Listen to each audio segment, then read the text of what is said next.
90 రోజుల కోర్సు పూర్తి చేస్తే చాలు 100% ప్లేస్మెంట్ సపోర్ట్ తో సాఫ్ట్వేర్ జాబ్ మీ సొంతం. వెంటనే కోడ్ జ్ఞాన్ డెస్టినేషన్ ని సంప్రదించండి. నమస్కారం అనిల్ సింగ్ గారు. నమస్తే శిరీష. సార్, ఫైనాన్షియల్ ఇయర్ అయితే కంప్లీట్ అవుతూ ఉంది అండ్ అందరూ కూడా ఆ ఫైనాన్స్ ఏవైతే లెక్కలు ఉంటాయో అన్నీ కూడా చెక్ చేసుకొని దానికి ట్యాక్స్ కట్టాలి అంటే అవన్నీ కడుతూ ఉంటారు. సో ఆ ప్రాసెస్లో కూడా మనము డబ్బులు మిలిగించుకునే అవకాశం ఉందంటారా? ఏమైనా రూట్స్ ఉన్నాయా సార్? అంటే ట్యాక్స్ పే చేసే ప్రాసెస్లో మనకి ఏమైనా డబ్బులు మిలుగుతాయా? 1 ఏప్రిల్ నుంచి 2025 అండ్ 2026 అసెస్మెంట్ ఇయర్ స్టార్ట్ కాబోతుంది.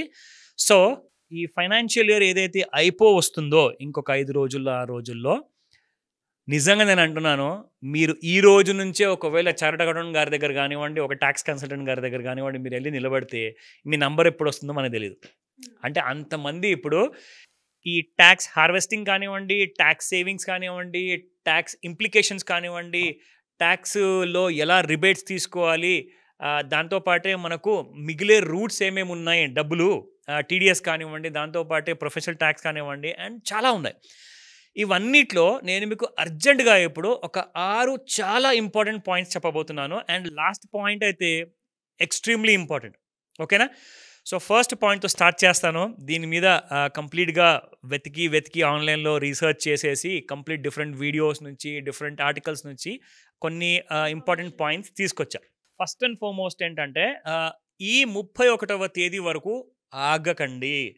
ఈ వీడియో చూసిన వెంటనే మీకు 2 రోజులు టైం ఉందా? 2 రోజులే సరిపోతుంది మీకు. కానీ మీరు అర్జెంట్గా మిగతా అన్ని పనులన్నీ పక్కన పెట్టేసి మీరు అర్జెంటుగా ఈ పని మీద ఉండండి. ఎందుకంటే మీరు 10,000 సంపాదిస్తున్నారా నెలకి, 10 లక్షలు సంపాదిస్తున్నారా నెలకి, అది పక్కన పెట్టండి.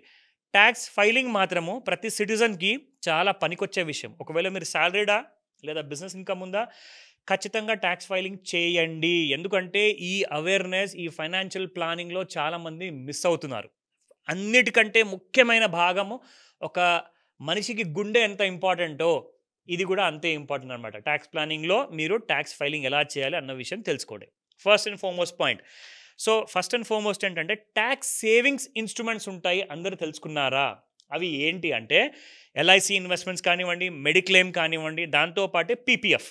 ఇవన్నీ మనం ఎందుకు పెడతామంటే ఇన్వెస్ట్మెంట్ రూపంగా మనకు ట్యాక్స్ అనేది తక్కువ పడాలి అని చెప్పేసేసి ఇప్పుడు మనం ఇప్పుడు మొన్న మన కేంద్ర ఫైనాన్స్ మినిస్టర్ గారు అనౌన్స్ చేసిన ప్రకారంగా ఇంతకు ముందుకు 7 లక్షలు ఉండేది, ఇప్పుడు 12 లక్షల దాకా వచ్చేసింది. సో దీనికి లోపల సంపాదించే వాళ్ళు ఏమనుకుంటారంటే మనకైతే అవసరం లేదు కదా అనుకుంటారు. కానీ నిజంగా నేను చెప్తున్నాను, ఎవరైతే 7 లక్షలు 12 లక్షలు లోపల సంపాదిస్తున్నారో వాళ్ళకే ఇది చాలా ఇంపార్టెంట్. ఎవరైతే ఈ ఇన్కమ్ ట్యాక్స్ స్లాబ్ పైన సంపాదిస్తున్నారో వాళ్ళందరూ ఎలాగో కట్టుకుంటున్నారు, ఎందుకంటే తప్పదు కాబట్టి. మిగతా వాళ్ళు ఏమనుకుంటున్నారంటే మనకు ఆప్షన్ ఉందిగా, సో మనకు చేయాల్సిన అవసరం లేదనుకుంటున్నారు. సో ప్లీజ్ అండర్స్టాండ్, మీరందరూ కూడా చేయాలి, లాభాలు మీకే తెలుస్తాయి, వినండి. ఓకేనా? సో ఫస్ట్ అండ్ ఫార్మోస్ట్ ఏంటంటే, మీరు ఇందులో కంప్లీట్ చేసేసుకోండి. ఒకవేళ మీరు ఏదైనా ఎల్ఐసి కొనలేకపోతే, మీకు ట్యాక్స్ స్లాబ్ లోపలే ఉందనుకోండి, అయినా కానీ మీకు ఇది పనికొస్తుంది. ఎందుకంటే దీనివల్ల మీరు సంవత్సరానికి కట్టే ఏదైతే 1000 రూపాయల నుంచి 9,000 రూపాయల వరకు ట్యాక్స్ అమౌంట్ ఏదైతే ఉంటుందో, సంవత్సరానికి ఒకసారి కడతారు కదా, అది కూడా మీకు మిగులుతుంది. నేను నిజంగా చెప్తున్నాను, చిన్న చిన్న శాలరీ ఉన్న వాళ్ళకి 1000 రూపాయలు మిగిలిన పెద్ద విషయం కాదా అండి సంవత్సరానికి ఒకసారి? మనం ఎందుకు కట్టాలి, ఇంత చెమటోడ్చి మనం కష్టపడుతున్నప్పుడు అని చెప్పి అనుకుంటున్నప్పుడు మీరు ఇది ట్యాక్స్ ఫైల్ చేయండి, మీకు చాలా డబ్బులు మిగులుతాయి. ఇది ఒకటని కాదు. సెకండ్ పాయింట్ వినండి. నా ఎవరైతే ఎంప్లాయీగా పనిచేస్తున్నారో వాళ్ళ ఎంప్లాయర్ దగ్గర వెళ్ళేసేసి ఎన్పిఎస్కి వాళ్ళ కాంట్రిబ్యూషన్ చేశారా లేదా అన్నది ఇమ్మీడియట్గా మీరు తెలుసుకోండి. ఎందుకంటే ఇది 31 మార్చి ముందే చేసేసుకోవాలి. గత సంవత్సరం 1 ఏప్రిల్ నుంచి 2024లో 2025 31 మార్చ్ లోపు ఎన్పిఎస్ అంటే నేషనల్ పెన్షన్ సిస్టమ్ ఏదైతే ఉందో దాని వైపు మీ కాంట్రిబ్యూషన్ అయితే మీ జీతం ఇచ్చే ముందే కట్ చేసేసుకుంటారు. కానీ ఎంప్లాయర్ దగ్గర నుంచి కూడా కాంట్రిబ్యూషన్ కట్ చేసి మీ అకౌంట్లోకి వచ్చిందా లేదా బిఫోర్ 31 మార్చే అది కూడా కంప్లీట్ చేసుకోండి. మూడోది, ట్యాక్స్ లయబిలిటీ అంటే ప్రభుత్వానికి మీరెంత కట్టాలి.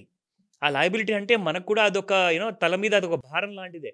సో అది తెలుసుకోండి. అది ఎలాంటిది ఉంటుందంటే, మీరు ఏదైతే 10,000 లేదా 10,000 పైన ఒకవేళ మీకు ట్యాక్స్ అమౌంట్ కట్టేది ఉందనుకోండి, అంటే మీకు ఒకవేళ ఆదాయం 12 లక్షల పైన ఉంది, దాని మీద మీరు 10,000-15,000 వరకు మీకు ట్యాక్స్ అమౌంట్ వచ్చిందండి, మీరు కట్టాలి. అది ఒకవేళ 10 లేదా 10,000 పైన ఉంటే ఇమ్మీడియట్గా 31 మార్చి ముందే కట్టేసుకోండి. అయితే ఏంటి లాభము? 31 మార్చి తర్వాత నేను ఎలాగో ఫైలింగ్ చేస్తాను కదా, అప్పుడు కట్టుకోవచ్చు కదా, నాకు జూలై 31 వరకు టైం ఉంటుంది కదా, అక్కడే మీరు పప్పులో కాలేస్తున్నారు. ఎందుకంటే మీరు 31st మార్చ్ తర్వాత అబౌట్ 10,000 మీ ట్యాక్స్ ఉంటే దాని మీద మీరు పెనాల్టీలు కట్టాలి, ఇంట్రెస్ట్ కట్టాలి. అదే ఒకవేళ మీరు 31st మార్చ్ ముందే కట్టేశారనుకోండి, మీకు పెనాల్టీలు తప్పిపోతాయి అండ్ దాంతోపాటు ఇంట్రెస్ట్ కూడా కట్టాల్సిన అవసరం లేదు. సో ఉంది కదా మీకు ఇందులో benefit news. So third point అయిపోయింది. నా ఫోర్త్ వెరీ ఇంపార్టెంట్ ఏంటంటే, ఎవరి దగ్గర అయితే కొన్ని షేర్స్ కొనుక్కొని పెట్టుకున్నారో కొన్ని సంవత్సరాల నుంచో నెలల నుంచో, ఎవరి దగ్గర అయితే ప్రాపర్టీ ఉందో ఆ ప్రాపర్టీలో ఎవరైతే ప్రాఫిట్ తెచ్చేసుకుంటున్నారు కదా, అంటే ఫర్ ఎగ్జాంపుల్ నేను గత సంవత్సరం ఫైనాన్షియల్ ఇయర్లో నేను ఒక ప్రాపర్టీ అమ్మానండి. నాకు ఒక పెట్టిన ₹1,00,000కి నాకు ఒక ₹5,00,000 వచ్చాయి. ఎగ్జాంపుల్ చెప్తున్నాను. అంటే మీరు ₹1,00,00,000 పెడితే 50 లక్షలు ప్రాఫిట్ వచ్చింది అనుకుందాం ఎగ్జాంపుల్. అలాంటప్పుడు మీరు long term capital gains tax అది కూడా కట్టాల్సిన సమయం 31st మార్చ్ లోపలే. You have to immediately pay. ఎందుకంటే దాన్ని కూడా మీరు డిలే చేశారనుకోండి మళ్ళీ మీకు ప్రాబ్లమ్స్ ఎదురయ్యే అవకాశాలు ఉంటాయి. సో ఈ విషయంలో మీరు కావాలంటే మీ ట్యాక్స్ కన్సల్టెంట్ని కూడా అడిగి మీరు తెలుసుకోవచ్చు. ఓకేనా? నా coming to the 5th point, ITR-U గురించి ఎవరన్నా విన్నారా? ITR అంటే తెలుసు, ఇన్కమ్ ట్యాక్స్ రిటర్న్స్. కానీ యూ అంటే ఏంటి? యూ అంటే ఇట్స్ నాట్ యూ, మీరు కాదు. యూ అంటే అప్డేటెడ్. అయితే ITR-U వల్ల మీకు లాభం ఏంటో చెప్తా. ఫైనాన్షియల్ ఇయర్ ఫర్ ఎగ్జాంపుల్ 2021-22 అండి. దాని అసెస్మెంట్ ఇయర్ ఎప్పుడు ఉంటుంది తెలుసా? నెక్స్ట్ ఇయర్ ఉంటుంది అనమాట. 2022-23 మీకు అసెస్మెంట్ ఇయర్ అయిపోతుంది. అయితే మీరేం చేయాలంటే ఈ 31st మార్చ్ ముందు మీరు ఇది ఒకవేళ ఫైలింగ్ చేశారనుకోండి, అప్డేటెడ్ ITR-U అనేది, మీకు చాలా డబ్బులు మిగులుతాయి. దానివల్ల మీకు చాలా బెనిఫిట్స్ వస్తాయి, లోన్స్ వస్తాయి, మీరు ఎలిజిబిలిటీకి ఉంటారు. సో ఇవన్నీ కూడా మీరు తెలుసుకోవాలి. ఈ డీటెయిల్ 1 by 1 ఫాలో కాండి. Now 6th one, last but not the least, అన్నిటికంటే ఇంపార్టెంట్ అండి. ఇప్పుడు ఇవాళ రేపు షేర్స్లో ఎవరు పెట్టుబడి పెట్టట్లా నాకు చెప్పండి. ఎందుకంటే మనం క్రియేట్ చేసిన అవేర్నెస్ వల్ల కొన్ని లక్షలాది మంది చిన్న చిన్న పెట్టుబడులు పెడుతున్నారు. అది నెలకు 500 అంటారా, నెలకు 5,000 అంటారా, 10,000 అంటారా, లక్షల్లో కూడా పెట్టే వాళ్ళు ఉన్నారండి స్టాక్ మార్కెట్లో, ఫ్యూచర్స్లో కానివ్వండి, స్టాక్ షేర్స్లో కానివ్వండి. వీళ్ళందరికీ కూడా ఒక హ్యాపీ అండ్ గుడ్ న్యూస్ ఏంటో చెప్పనా?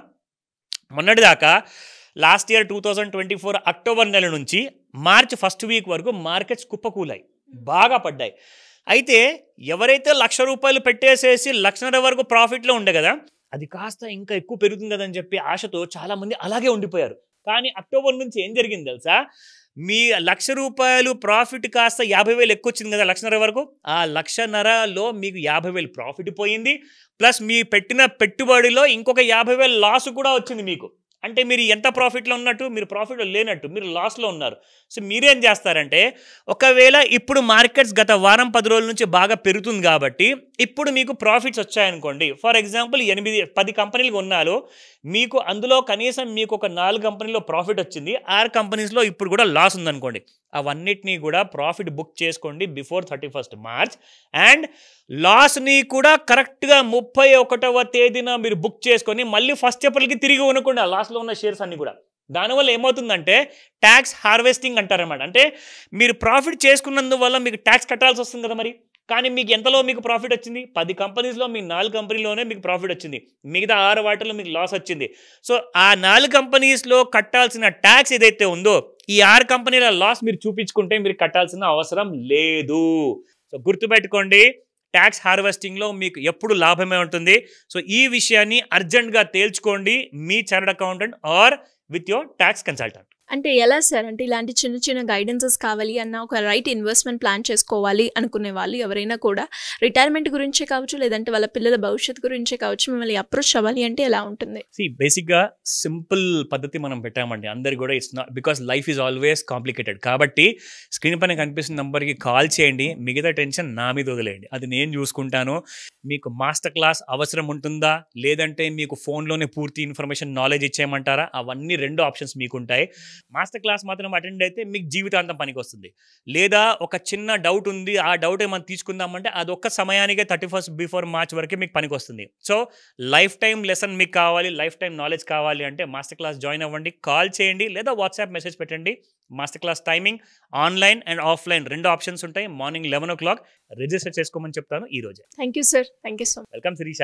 సుమన్ టీవీలో మీ పర్సనల్ అండ్ బిజినెస్ ప్రమోషన్స్ కోసం కింది నెంబర్కి కాంటాక్ట్ చేయండి.